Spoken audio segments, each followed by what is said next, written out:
Saludos cordiales a todas y todos. Soy Marcel Méndez Mantuano, soy docente e investigador del Instituto Superior Tecnológico Juan Bautista Aguirre de la ciudad de Daule.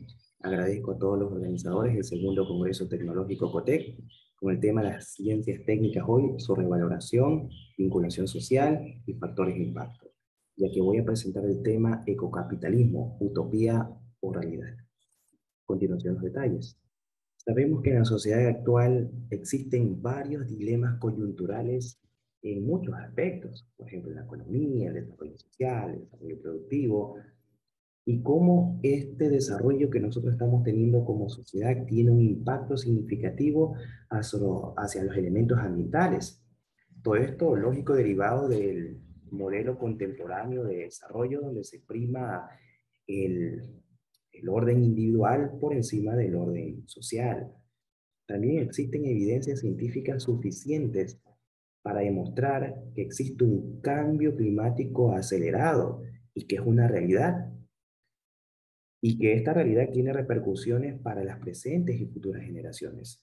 Sin embargo, todavía existen grupos negacionistas que utilizan argumentos acientíficos para justificar modelos insostenibles ambientalmente hablando. Por lo tanto, esta pequeña investigación trata de analizar la concepción del denominado ecocapitalismo y cómo éste trata de buscar la rentabilidad económica a través de modelos sostenibles que permitan reducir los impactos negativos hacia el ecosistema. Conocemos el denominado concepto de globalización. Existen partidarios que mencionan muchos beneficios generados por estas relaciones comerciales a gran escala. Por ejemplo, el aumento de los ingresos per cápita, incremento de la producción, de la productividad, del empleo, mayor apertura económica entre los países, mayor intercambio intercultural, unidad, solidaridad entre los pueblos, en teoría una disminución entre las desigualdades, entre otras cosas. Asimismo, existen detractores que mencionan que estas relaciones de libre mercado han traído mayores pobreza, inclusive desigualdad, ya que los países con una mejor industrialización poseen ventajas competitivas sobre aquellos que no tienen un tejido productivo capaz de competir en igualdad de condiciones. También existen otros rasgos que se mencionan sobre la misma globalización, que es la exaltación por la libre movilización de los capitales económicos, una libertad de comercio a través de las grandes transnacionales que impiden a las pequeñas empresas a transformarse e intentar competir. También que existe un libre flujo de factores de producción donde se exceptúan a los sujetos de producción, a las personas. También se mencionan que existe pérdida de la soberanía de los países, que existe un grado de homogeneización de las culturas y los patrones de consumo, que también se ha privatizado los recursos ambientales de manera progresiva, sostenida y que va aumentando en los últimos años. Incluso una disminución en los derechos sociales, de salud, de educación, entre otras cosas. También sabemos que existen evidencias científicas que demuestran que desde 1750 el planeta está experimentando un aumento gradual de las temperaturas y se cree que durante este siglo va a continuar dicho incremento, dada que las emisiones de gases invernaderos producidas por las acciones antrópicas se encuentran en constante ascenso. Anualmente, 325 millones de personas están siendo afectadas por los elementos derivados del calentamiento global en muchas zonas planetarias. Y se estima que para el año 2030 esta cantidad aumentará hasta llegar a 600 millones de personas. El discurso ecológico del momento en la actualidad aborda la percepción de los límites de insostenibilidad y de gobernanza del medio ambiente, donde existen polaridades a favor y en contra, causando que el mensaje del cuidado ecológico se diluya, que esté perdiendo en algunos casos el impacto que se desea. También todos sabemos que la opinión pública comparte la idea de los daños existentes al ecosistema. Pero es paradójico que este interés desaparece a medida que analizan las posibles soluciones Y cuando se llega a una contribución de cada uno de los miembros colectivos e individuales que formamos la sociedad, estos puntos ya no son tan viables. En otras palabras, existe una convergencia en los daños ambientales cuando es percibida de manera lejana. Pero ya cuando tenemos que analizar dichos factores y las medidas correctivas de manera individual que tenemos que realizar, repito, tienen poco calado en nuestros propios estilos de vida. Existe la preocupación sobre las acciones que se tienen que tomar para lograr un modelo económico sostenible, ya que algunos apuntan que el principal responsable de la actual crisis es el sistema hegemónico basado en la acumulación de los bienes capitales, es decir, el sistema capitalista. Y todo esto ha generado un agotamiento y contaminación de los recursos que nosotros tenemos. Por lo tanto, enfrentar los problemas ambientales para algunos es necesario objetar de manera crítica este modelo económico neoliberal, ya que existen barreras como la resistencia política, la obstrucción económica y los dueños de los medios de producción. Además, existe una limitada participación ciudadana en temas realmente decisivos. Todo esto sigue favoreciendo a la expansión global de la crisis ambiental. Desde la década del 60, se han incorporado ciertos elementos ambientales dentro de este engranaje capitalista, en la denominada ecoeficiencia, la misma que defiende el uso racional de los recursos que nosotros utilizamos para producir bienes y servicios a través de la optimización de los procesos, de tal manera que se reduzcan los impactos ambientales. Como consecuencia de esta tendencia, surgen estas teorías como la economía verde o también ya llamada, denominada ecocapitalismo. Este ecocapitalismo trata de reducir estos impactos ambientales de las actividades económicas, como lo mencionaba, a través de un conjunto de mecanismos destinados a favorecer esta relación entre sociedad y naturaleza. Estos mecanismos, por ejemplo, pueden incorporar servicios ambientales en los mercados financieros, inversión en nuevas tecnologías que permitan esta eficiencia energética y también crear condiciones idóneas dentro de las instituciones públicas o privadas para este desarrollo ecocapitalista. En otro aspecto, también conocemos que la conducta humana sigue evolucionando para adaptarnos a las normas aceptadas de acuerdo a las estructuras políticas y económicas principalmente que rigen la actualidad. Estas normas tienen el propósito de otorgar un equilibrio al bienestar individual y colectivo a través de los medios de producción, los mismos que deben suplir las necesidades de la mayoría de los miembros de una denominada zona social, o al menos dar una ilusión de bienestar. Por lo tanto, existe un divorcio conceptual entre la percepción de los recursos ambientales que existen, que aún tenemos, y el desarrollo sostenido de las industrias. Y lastimosamente, los vigentes paradigmas no han podido ser ese puente conector entre ambas ideologías para crear una sociedad que permite este desarrollo económico y al mismo tiempo se permitan una sostenibilidad ambiental.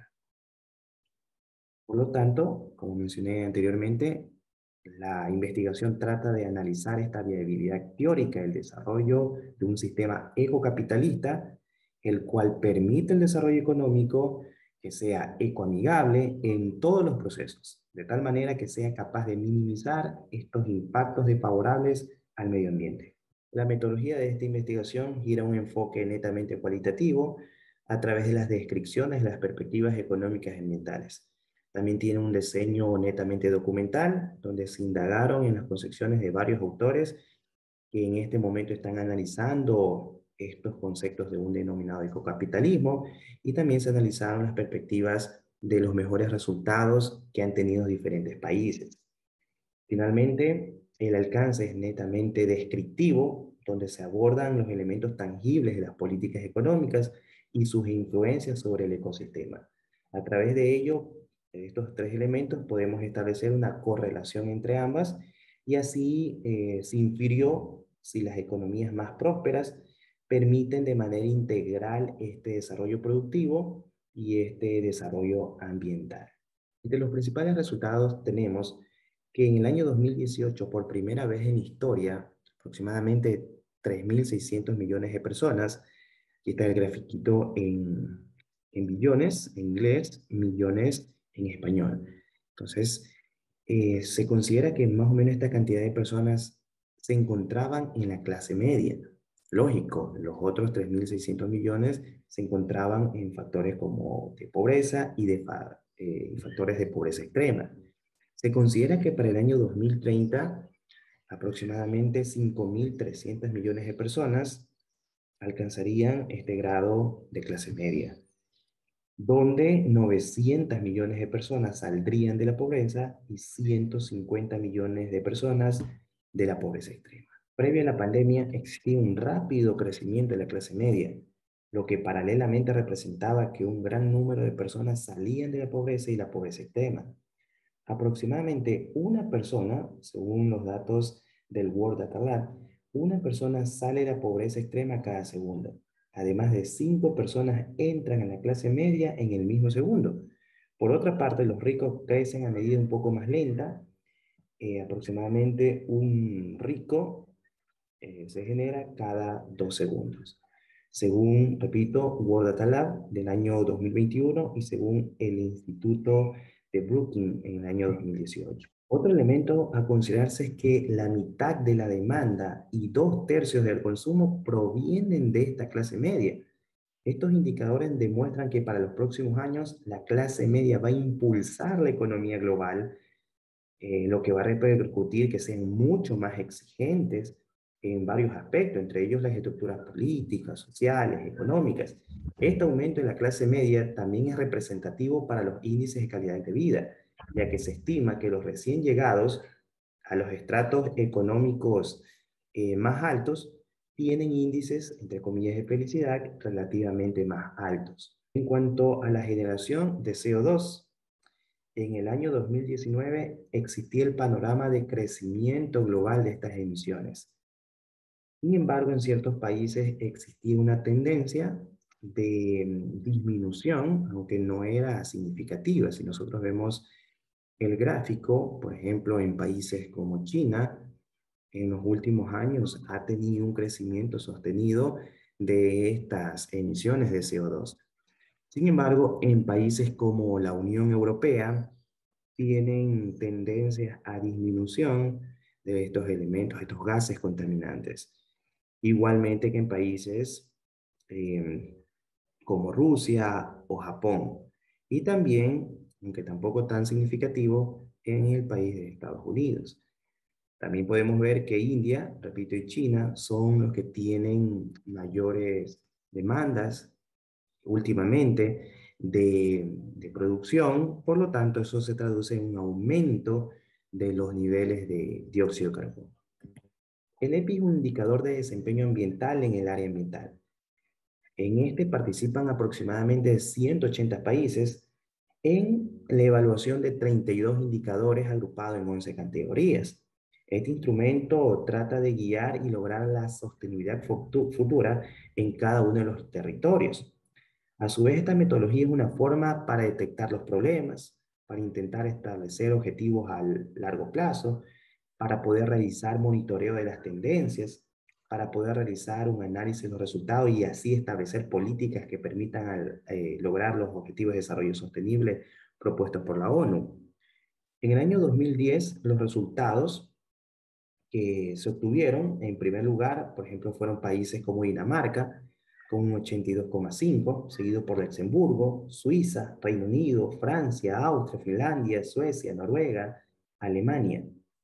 Estos países se encuentran en aquellos que tienen un mejor rendimiento ambiental. En otras palabras, que en teoría tratan de realizar acciones que ayuden a mitigar los efectos adversos que los sistemas productivos tienen sobre el ecosistema. También existen países con un menor desempeño. Por ejemplo, Haití tiene un 27 puntos sobre 100. Le sigue Chad, Isla Salomón, Madagascar, Guinea, Costa de Marfil, Sierra Leona, Afganistán, Liberia, entre otros. Pero, ¿qué demuestran estos resultados? demuestran, por ejemplo, que los niveles de riqueza de un país, el producto, a través del Producto Interno Bruto de cada uno de ellos, a medida que tienen mayores posibilidades, mayor incremento de estos, existen mayores políticas, se desarrollan de manera más eficiente estas políticas y programas que mejoran los aspectos ambientales. Por su parte, en países en desarrollo, la contaminación del agua, del aire, sabemos que siguen siendo significativas, ya que estos países tratan de buscar la prosperidad económica, manifestándose en un aumento de la industrialización y de la urbanización, sin tomar en cuenta, en muchos casos, los índices de contaminación o estrategias que ayuden a mitigar la misma. Por ejemplo, autores como Tanuro en el año 2011 mencionaba que dentro del capitalismo existe una alta competitividad y eso es lo que prima el capitalismo. Lógico, ¿no? Por lo tanto, la eficiencia y la productividad permite que se ahorren recursos. Sin embargo, esta particularidad no puede prolongarse en una línea indefinida, ya que existen límites para dicha eficiencia. Por lo tanto, el desplazamiento de la obra de mano implica el desarrollo de tecnologías que necesitarán de recursos ambientales para este establecimiento y funcionamiento de los sistemas productivos.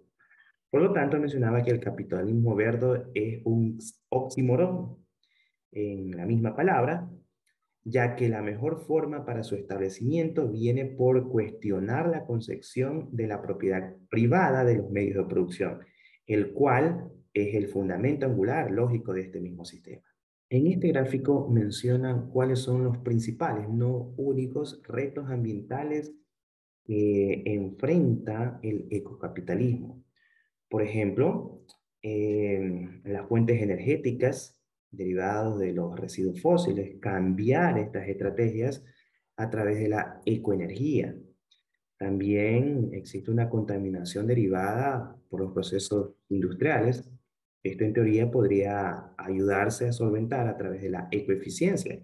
Y también conocemos de los desechos derivados del consumo de manera regular. Y esto podríamos solucionarlo a través de sistemas eficientes de reciclaje. Lógico, como lo mencioné, no son los únicos problemas en el campo ambiental que se pueden intentar resolver, pero sin embargo consideramos que estas son las principales áreas donde se tiene que trabajar en este denominado ecocapitalismo. En este gráfico podemos ver el incremento en los últimos años de la contaminación por cada sector. Aunque la lucha contra el cambio climático ya existe desde varios años, las cifras de generación de CO2 siguen en ascenso de manera global. Esto impulsado por el crecimiento de las economías, principalmente en los países considerados en desarrollo. El problema puede mejorar si los 10 países principales contaminadores empiezan a tomar medidas radicales en cuanto a estas emisiones, ya que los países, mencionaba, los más contaminantes, solo estos 10 países generan aproximadamente el 72% de los gases con efecto invernadero. Entre los sectores que más contaminan se encuentran, según vemos el gráfico, los relacionados con la industria energética, ya que cada vez se demanda de mayor cantidad de carbón para producir electricidad. También la transportación, que utiliza derivados de productos fósiles, entre otros factores. También podemos ver que en los últimos 6 años, las fuentes de energía renovable han crecido 3 veces más rápido que las derivadas de los combustibles fósiles y nucleares.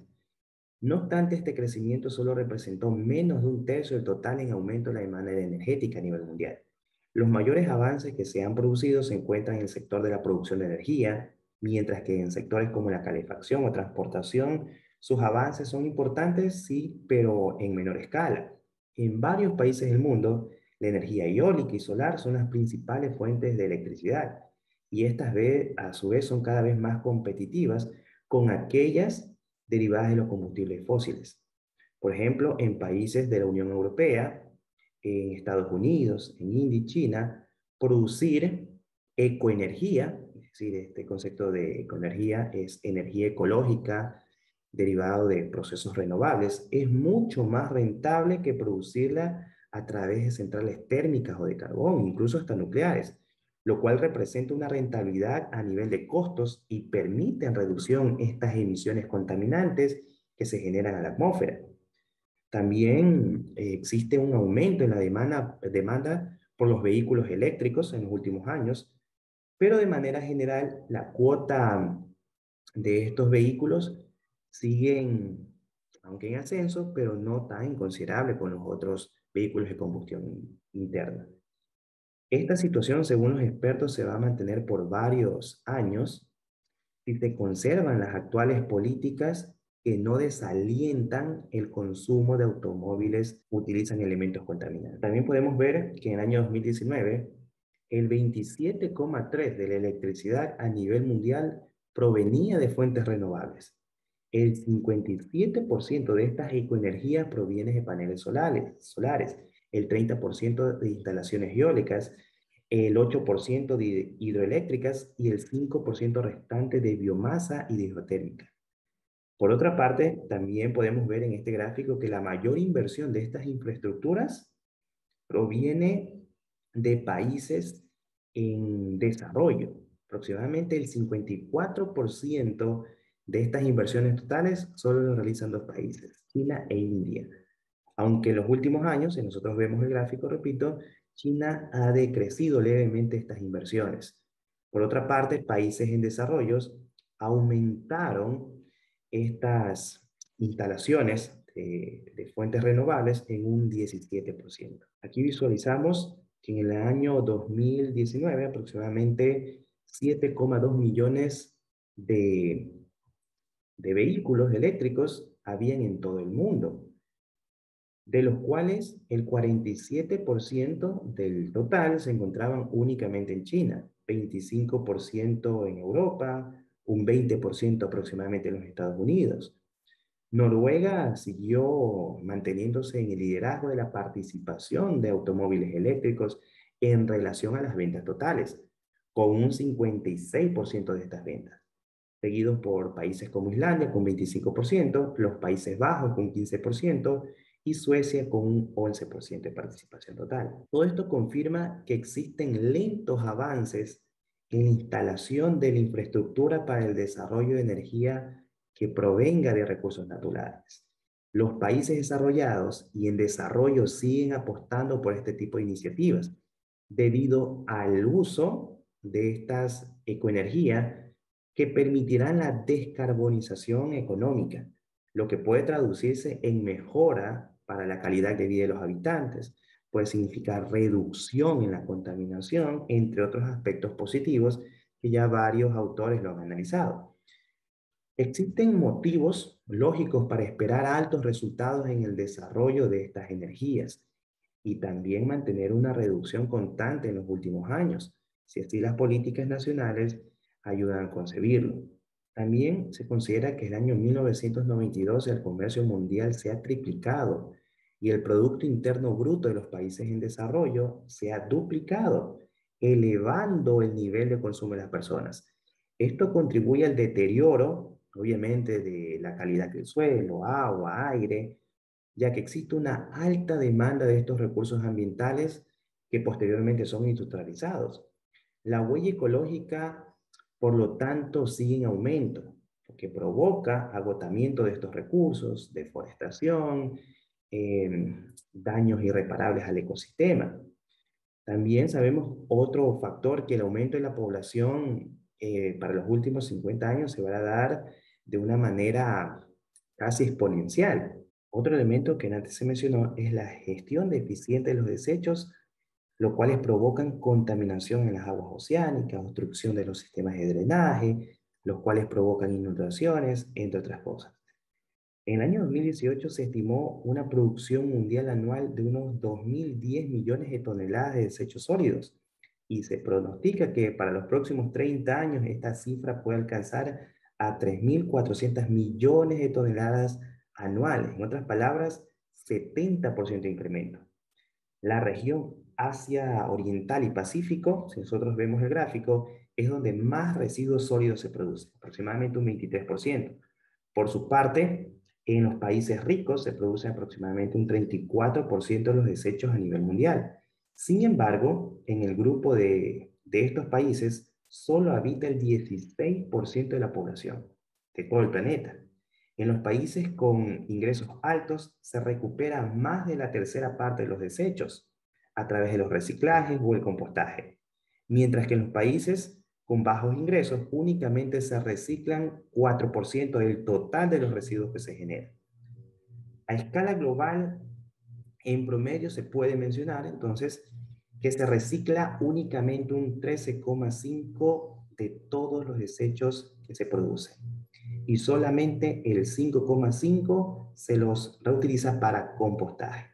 Por otra parte, en el año 2013, según el OECD, los países europeos demostraron un mayor compromiso para la correcta gestión de estos desechos municipales, urbanos y rurales. Por ejemplo, en Alemania el 65% de los residuos son reciclados de manera integral, traduciéndose en menores emisiones para la contaminación. El informe también se concluye que estas estrategias conjuntas y un sistema legal fuerte permiten el aprovechamiento de los recursos. Según la ONU, en el año 2015, más de 200 ciudades alrededor del mundo han aumentado sus tasas de reciclaje. En algunos casos han pasado un 40 o un 80%. También se han incorporado, por ejemplo, contenedores para los diferentes tipos de desechos en los hogares. Se han implementado incineradores de estos materiales para generación eléctrica y trata de desestimular el uso de las botellas plásticas a través de una cultura ecológica desde tempranas edades. También se han desarrollado políticas para reutilización de los desechos. También han aplicado implementación de estaciones de basura en zonas estratégicas. Incluso en Suecia se recicla basuras de otros países para la producción de energía local. Esos son ciertos ejemplos de ciertos países europeos que están intentando liderar esta reutilización de los recursos. Y aquí tenemos un pequeño gráfico de los países que más reciclan a nivel mundial. Y nosotros vemos que muchos países con elevados ingresos tienen estos niveles de reciclaje. Antes mencionábamos los retos del ecocapitalismo. Y cada uno de estos retos se pueden desarrollar ciertas estrategias. Por ejemplo, mencionábamos las fuentes energéticas, pueden solventarse a través del desarrollo de una infraestructura que permita producir ecoenergía. También la contaminación derivada de los procesos industriales pueden mitigarse a través de implementación de un sistema de ecoeficiencia. Esto de los desechos pueden intentar mitigarse a través de un sistema nacional de gestión de reciclaje de los residuos sólidos. La viabilidad de estas estrategias está corroborada de manera teórica. Por ejemplo, existe el aumento en la tendencia para utilizar fuentes renovables en la producción eléctrica. Asimismo, la adquisición de vehículos ecoamigables crece en muchos países del mundo. En otras palabras, de a poco la cultura de eficiencia productiva, acompañada de una concientización ambiental, se incorpora dentro de la gestión empresarial. También existen muchos países, por ahora principalmente son europeos, que demuestran que es posible revalorizar los desechos que aparentemente no poseen ningún valor. Todo esto sucede en un sistema imperfecto. Sabemos que está lleno de vicios, ambiciones y contradicciones. Pero si analizamos, también es posible que dentro de estos mismos sistemas capitalistas también puedan generar concientización ambiental a través de una revolución verde que permita este crecimiento económico y también un equilibrio natural. La reciente investigación no trata de legitimar el controversial sistema capitalista, sino que pretende encontrar soluciones a los problemas ambientales desde el interior de este. El ecocapitalismo implementado de forma eficiente y técnica es capaz de permitir el desarrollo económico sostenible y al mismo tiempo conservar los bienes ecológicos.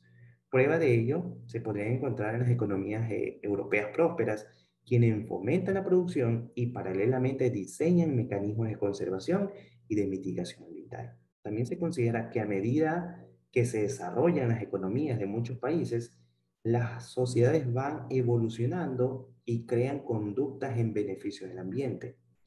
Estas sociedades exigen a sus gobernantes acciones conjuntas que mejoren la calidad de vida. En otras palabras, entre más riqueza genera un país, su sociedad interna posee concienciación ambiental, permitiendo destinar más recursos económicos para destinar ciertos efectos negativos derivados de los procesos industriales y de consumo.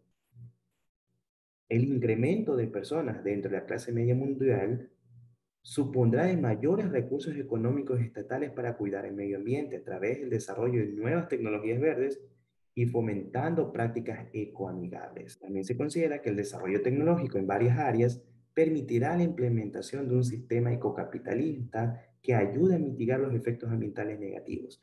Pero lógico, todavía existe mucha resistencia de muchos involucrados, ya que temen perder los actuales privilegios que les otorga este sistema clásico.